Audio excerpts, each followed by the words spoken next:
This is what the kitchen looked like at the end of the last video, and by the end of this video we're going to get it completely built and installed in the van. My first job was to attack this pull-out pantry. Using the same ply as we'd used for the other drawer, I got to work by cutting out the base to start with. Then I needed 2 sides and a back to create the drawer. There were going to be 3 drawers in total, all at different heights, as you can see here, to store different height items. And this meant that the edges of each of the drawers were actually going to be different heights. So all the bases were the same, so once I'd got one done, I just drew around it twice more to copy and cut out. So I had 3 bases the exact same, and I just had to cut out different heights for the edges of them. And to make sure that the corners were actually right-angled edges, I used an angle and tapped it into place before adding the glue and the screws to connect them and join it all together.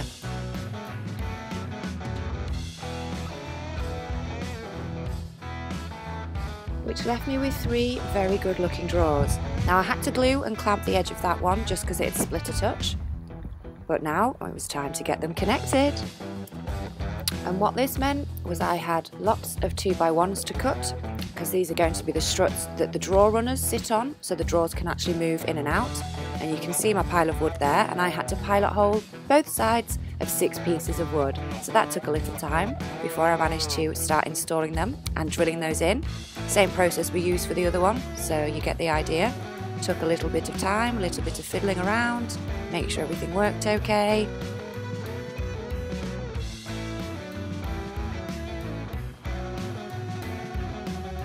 I was measuring exactly halfway between the struts to add the drawer runners in, and then I checked that it would fit the different size items that I'd planned for, which it does.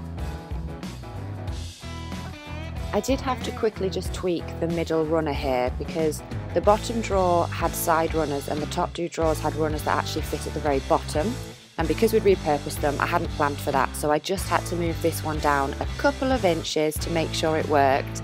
And then they did. All 3 of them. I can't believe it, on the first attempt. Look how happy I am. That's not too shabby, is it? I can't believe I did all this. Right, they're done. I'm going to add 2x1/2 at the back as supports, and then I'll create a front face for it. And that's my pantry done. I cut out 3 battens to attach at the back. I clamped them on, made sure they were in place and the drawers moved forward simultaneously before attaching them in. And then I moved on to creating the face front, which was quite simply a rectangle to cut out using a jigsaw. That was all. Moment of truth. Right, I'll just screw that on and that should be it. I rested the front plate on a piece of wood which would allow for the floor to be fitted in the van, and so the drawer could still open and close, before I added on a clamp either side and then started drilling in the pilot holes and adding in the screws. Now I didn't realise at the time, but apparently this is quite advanced woodwork. But the only issue I had was with this top drawer. I just had to put my hand on it and push it down before adding the screws in because it was a little wobbly, but all the others lined up perfectly. And Dad was very, very impressed when he came home, let's just say that.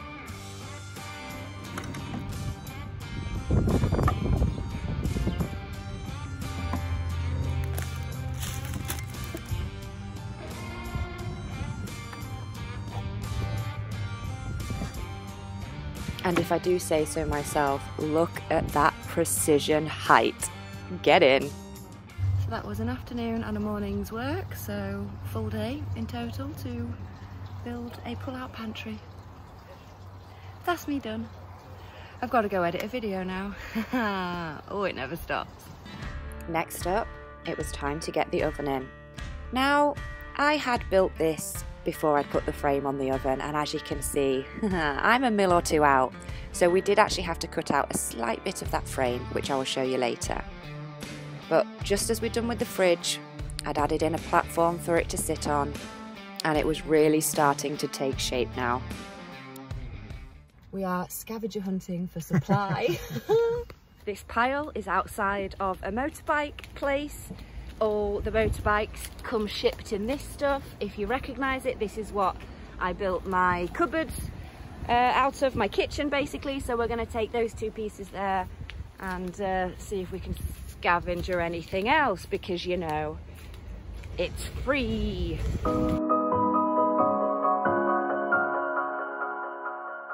Well, she feels like a new van with this turbo. And what I hadn't realised is my aircon hadn't worked even since I bought the van, so I think I bought the van with a broken turbo. Ha, cracking. But my aircon works now because the turbo was loose. It was letting the air flow through, so the air system wasn't compressed, so I didn't get cold air coming out of here, but now I do, which is just in time because this heat wave is insane. It's been like a sauna in here, but the back stayed cool, which is exactly what I wanted this for. And yeah, now I've got aircon, so I'm not sweltering in here, so that's good. Let's go finish the kitchen. We've got 3 more drawers to build, and then the kitchen's done. Ha! And I've ordered my shower stuff as well. So we're so nearly there. With Dad back from his trip, I had an extra pair of hands again, and we got the next 2 drawers built pretty pronto. I think it was 3 hours for the next 2, so that's an hour and a half per drawer, which is very good indeed. That's my cutlery drawer working, and things are starting to come together. This is one of my bedside tables. We're upcycling drawer runners because I don't need that in my van. I'm good. So we're just going to take them off and repurpose them. And now we have the runners for these 2 drawers. So the one we're working on now is this bottom left-hand drawer, which is going to be a huge pan drawer, where I'm hoping I can fit all my pots and pans in one. Another one done.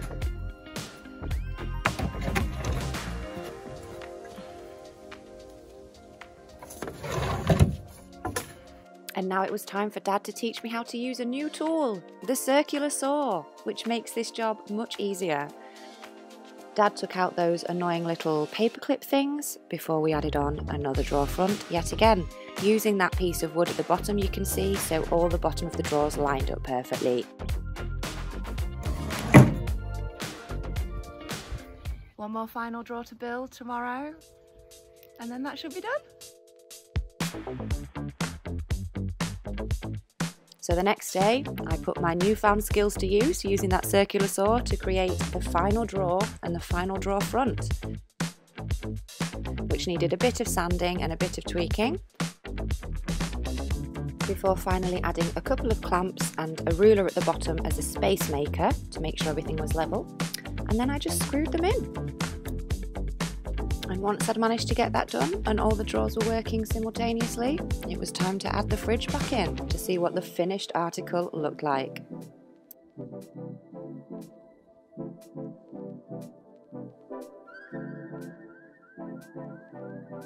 Oh, hello. Aww. Hi. How beautiful are you? Hello, darling. You have a lovely little grasshopper on us. I haven't seen a grasshopper in so long. Hello, love. Hi. Beautiful thing. So we've left a gap. I think it's 15 centimetres behind the back of the oven and the top drawer for the waste for the sink and for the gas pipes.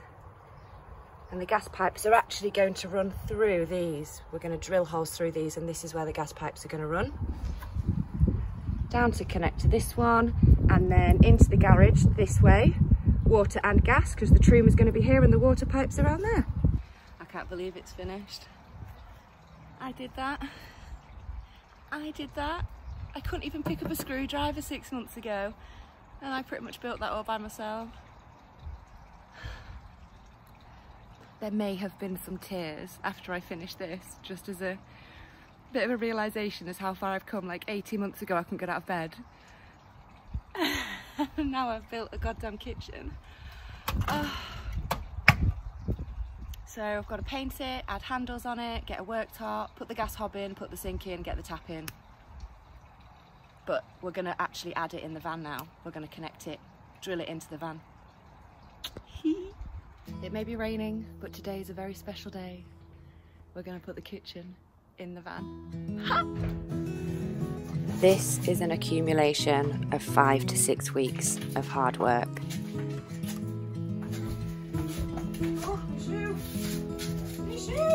I know it's hard to tell on a video, but the amount of effort that has gone into this piece of furniture is astonishing. So apparently, now it's in place, all Dad needs to do is pilot drill the holes down and then add the screws, and that's it in. We've put in this piece of ply because this is sort of going to be the divide between the bed and the living space, so we've just added that in before we drill it, so we know basically that there's going to be room for that to fit in. All the drawers have come out. We'll have to open the slidey door to reach down that way. We'll have to reach far to get down that one, taking all the other drawers out so we can access the rest. Right, last minute decision to cover this gap. We have something to cover this back of the fridge as well, but I don't like there's a gap there, so I've just very quickly cut a piece. Dad's here with the clamps and we're gonna nail it down and clamp it on. I just think it'll look neater and yeah, have a better finish. So we're just a bit of tweaking.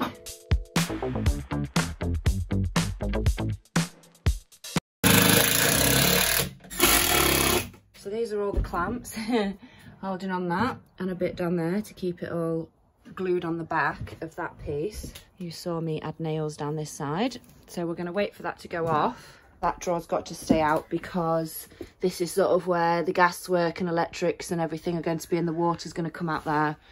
So that's probably it for now. So you might notice we've got these two holes here. This top one is for the gas pipe because the hob is going to sit on here, and it goes through the second strut as well because the trim is going to be in the garage. And then this bottom one here that also runs through the other strut as well, this is for the electrics.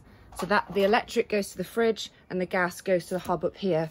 There's another hole for the gas for the oven on that side.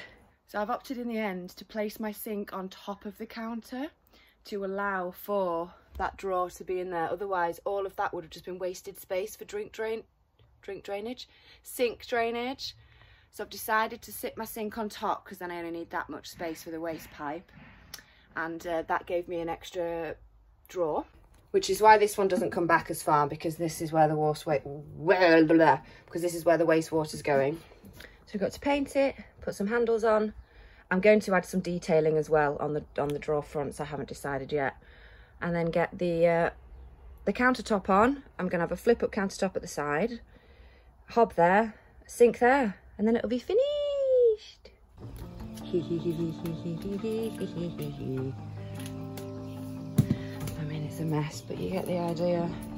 Oh, it's so nice to have something else in it. It's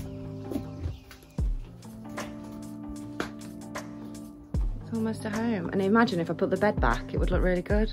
Only the shower left. Shower left. Cupboards up here, cupboards above the sink. And we're done. We added in the oven after taking out a bit of a chunk of each of the sides so it would fit in. Whoopsie!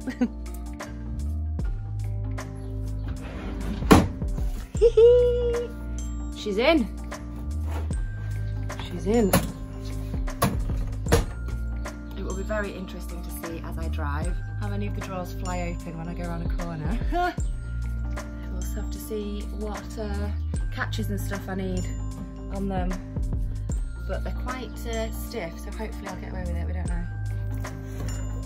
Okay, so we lift this over. Okay, push it. We created our own unique way of fixing the fridge in, making sure it wouldn't move anywhere and allowing a bit there for the flip-up countertop to be attached to, and a section at the back here for a vent to allow the fridge to get airflow. But look at this craftsmanship. I am so proud.